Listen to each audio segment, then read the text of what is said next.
Баланың ойыны сияқты. Ақ болып, көк болып деп. Мына кісілер. Енді Қазақстан заңы бойынша кез келген мекеме, мемлекеттік болсын, заңды мекемелер бірінші тіркеледі, содан кейін жарғысын апарады, содан кейін барып лицензия алады, содан кейін жұмыс істейді лицензиясымен сай. Бұлардың енді бұл жер заң бұзушылықтары жарғысына сай жұмыс істемей отыр. Ақша бөлініп, қазақ тілді мектепті аралас мектеп болып ашқан, және де лицензиясы әлі істелмеген, жарғысы әлі дұрыс емес. Сондықтан бұл жерде заң бұзушылықтар өте көп көрініп тұр. Енді келген прокурор, әкімдердің бәрі де құлықсыз, құлық танытып отқан жоқ заңдық. Енді көреміз бұдан кейін.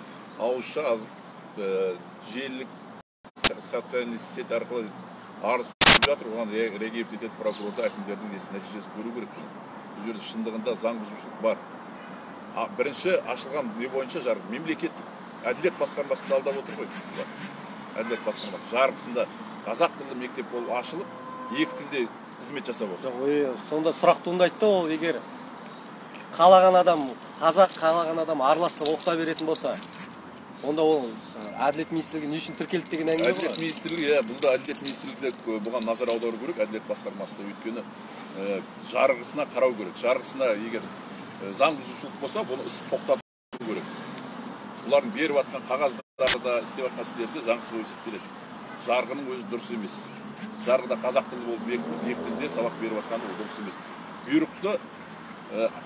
Бұйрықты білім бөлімі болсын, әкім болсын бергенмен, оны юстиция арқылы бекітілу керек. Содан кейін барып жұмыс істеу керек, жарғыдан кейін. Жаңа қаржы мәселесі деп айттыңыз ғой, және қаржы мәселесі мынандай моменттер бар да, орыс тілінен сабақ беретін, немесе орыс тілді мұғалімдер жоқ болса, оларды сырттан алдыртады да, оларға бір басқаша коэффициентпен төлей ма, мүмкін бір бар ғой, қосымша бір қаражат бөліне ма, сондай бір жолдары бар негізі. Қосымша ақша бөлінеді, әрине. Мысалға 8-ші мектептен алып келсе, мысалы 50% алып келсе, мына жақта 50% штат ашылады.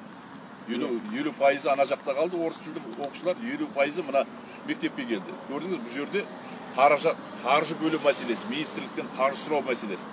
Ана жақта толығымен оқып жатқан оқушыларды мына жаққа бөліп әкеліп, тағы штатты көбейту мәселесі. Бұл жерде мемлекеттің қазынасынан ақша алу мәселесі, бөлу мәселесі болып тұр. Жарайды, бөлінуі дұрыс, заңды алсын, бірақ жарғыны бұзып, бұлар заңсыз әкеліп отыр оқушыларды, оқытып отыр. Жарғыға сай емес. Қайсар аға, енді жаңа әкімнің сөзін тыңдаңыз ғой. Пиар деді, улап-шулап дейді. Улап-шулап, менің уақытым жоқ дейді. Одан кейін неме?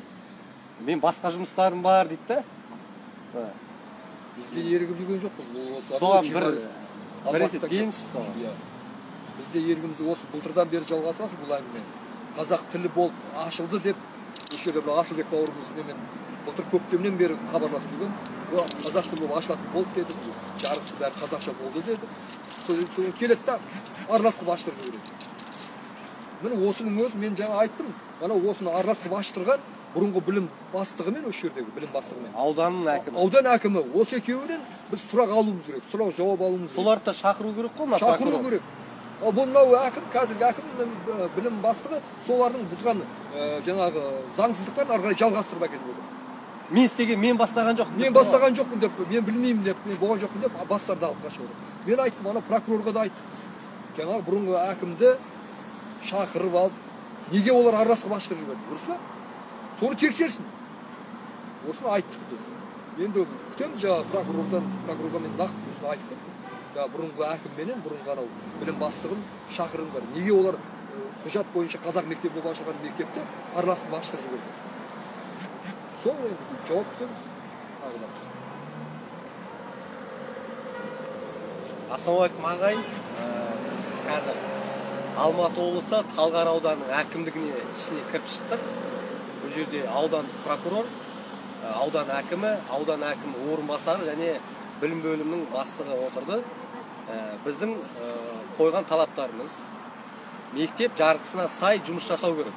Мектептің жарғысына оқыту тілі қазақ тілі деп жарғыда әділет министрлігінде тіркелген ме, соны орындау керек.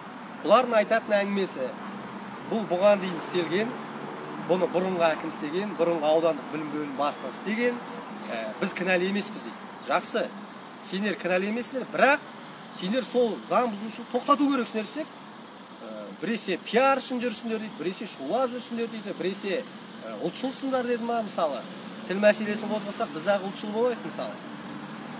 Бұл жерде ешкім еріккенен жүрген жоқ. Ешкім ерігіп, мына жерге келіп уақытын бөлмейді, алтын уақытын мысалы. Кімге керек бұл? Бұл мына Қазақстанда қазақ тілі өзінің мәртебесіне, өзінің заңды тұғырына шығуға қолдан жасалған саясат жүріп жатыр. Аралас мектептерін ашу деген бұл оккупацияны саясат деп мен. Орыстандыру саясат. Оккупация енді оккупант Қазақстанда оккупация жасаған қайсы? Ол Ресей империясы және КСРО ғой. КСРО кезінде Алматыда барлық мектептер жабылып, бірақ қана мектеп болған. Қазақ мектептерін жабумен айналысқан. Ал қазір аралас мектептерді ашады. Бұл аралас мектеп деген бұл как гибрид сияқты. Гибридная война дейді ғой мына. Былай қарасаң қауіпті емес сияқты, орыс десе аштырмайды ғой ешкім. Бірақ ана қазақ тобындағы балалардың тілін құртады. Тілін, мектептегі іс-шаралардың бәрі орысша жүреді. Мектептің директоры, мектептің ішкі жиналыстары, қоғамдық шара барлығы орыс тілінде жүреді. 100% мен кепілдік беремін. Өткенде Оралдан бір видео келді. Бас Қазақстан облысы, қай ауданнан екені есімде жоқ, мектеп директорына сұрақ қойып тұр. Сен неге қазақ тілін білмейсің? Мен қазақша білемін, бірақ дұрыс сөйлей алмаймын дейді. Неге мектептің директорын мемлекеттік меңгермесе де оны жұмысқа алады? Біз соның бәрін тоқтату керекпіз. Ағайындар, қазақтар, немқұрайлы болмаңыздар. Біз өзіміздің тілімізді қорғамасақ, біздің ешкім қорғамайды. Біз айтып атқан жоқпыз. Барлық жерде қазақ тілінде сөйледік. Мемлекеттік қызметкер, қоғамдық жерде қызмет көрсету орнында, депутат, министр, әкім, президент болсын, барлығы тек қана мемлекеттік тілде, қазақ тілінде сөйлеу керек және қазақ тілінде жауап беру керек. Үйінде ол Африканың тайпасын тілінде сөйлей ма, моңғолша сөйлей ма, қытайша сөйлей ма, ол өздері біледі. Бірақ қазақша сұрақ қойылған кезде қазақ тілінде жауап беруге міндетті. Міне. Сондықтан аралас мектептерін ашуға мүлдем жол беруге болмайды. Бұл аралас мектептерін ашу, бұл ұлтты жою. Мен солай қалды. Бұл оккупация. Ресейдің, КСРО-ның бұрынғы оккупациялық саясатын жалғастыру. Бұндай әлемде ешқай жерде жоқ. Өз елінде жүріп, өз тілінде мектеп ашу үшін мынандай проблема міне. Бір жылдан асып баратыр міне. Мына әкімдікке келгенімізге 4-ші рет болды міне. Апта сайын келіп жатырмыз. 21-ші ақпанда бастағанбыз, 21-і келдік. 28-і келдік. 7-ші наурызда келдік. 14-ші наурызда келіп тұрмыз міне. Тағы да келеміз. Біз шаршамаймыз. Бізді қорқытпасын ондай.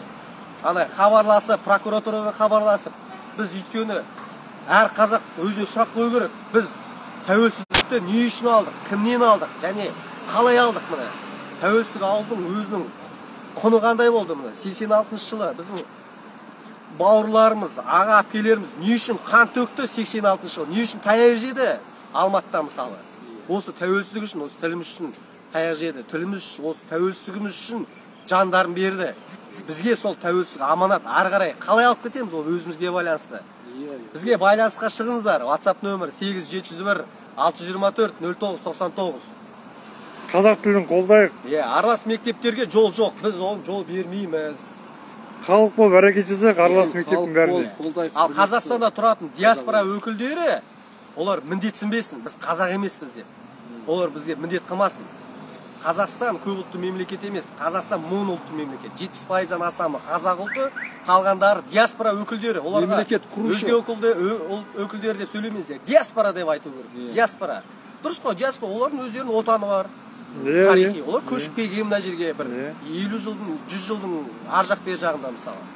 Диаспора өкілдері өздерінің тағдырын, өмірін Қазақстанмен, қазақ елмен, қазақ ұлтымен байланыстырса, балаларын қазақ мектебіне берсін. Біз олардың баласын қазақ мектебіне бермесіне айтып бөлініп атқан жоқпыз. Неге? Қазақ, ұйғыр, орыстың баласы бір сыныпта неге отырмасқа? Неге бір айранда үйісіп отырмасқа? Дұрыс па аға? Бұлар бір несе болса, ойбай диаспора, ұлт өкілдері, ойбай өзге ұлт өкілдері дейді да, ал қазақ мүддесі дегенде үндемейді. Қазақ мүддесі қандай болу керек? Балабақша қазақ тілінде болу керек, 100%. Мектептер қазақша болу керек. Аралас мектеп дегенге жол бермеу керекпіз. Аралас мектеп ол қазақ тілінің жауы, қазақ ұлтын жою. Міне. Дұрыс, өте дұрыс айтасың жатам. Міне құрметті қазақ елі, бүкіл халық болып атсалысайық осыған. Отырмайық, үндемей, Мен әкімге айттым жаңа. Тағы да ассалаумағалейкум қазақ елі. Біз міне Талғар ауданының 25-ің әңгімесімен жеке отырмыз. Ағайындар, бірлесіп әрекет жасайық, бірлесіп күресейік. Жалғыз бізге керек емес, қазақ тілі бәрімізге керек. Мына мемлекетте отырған органдағылар Талғардағы 25-ші бекте осыны заңсыз әрекет тоқтатыңдар. Тоқтатуын талап етеміз біз. Талғар қазақтарының мәселесі емес.